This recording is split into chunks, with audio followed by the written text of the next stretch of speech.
Hi and welcome to the short tutorial. In this video I will show you how to fix if Spotify Wrapped option is not working on your phone. So how you can fix it, watch this video till the end and you have to follow the same procedure. And if this video really helps you out, do subscribe to my channel. So first of all, if this option is not showing on your Spotify, simply open your Play Store mobile application and search for the Spotify here.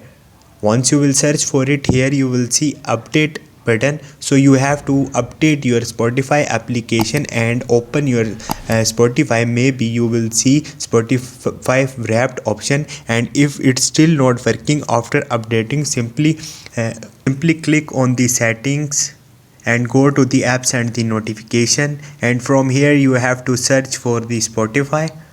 Once you will search for it, here you will see storage and the cache. Simply clear your storage from here and open your Spotify application, and maybe this option will be available on your Spotify. And if it's not, drop a comment. I will search for another way to fix it. So hope this video will helpful for you. If you have any question, you can ask me in the comment section, and don't forget to subscribe my channel. Thank you.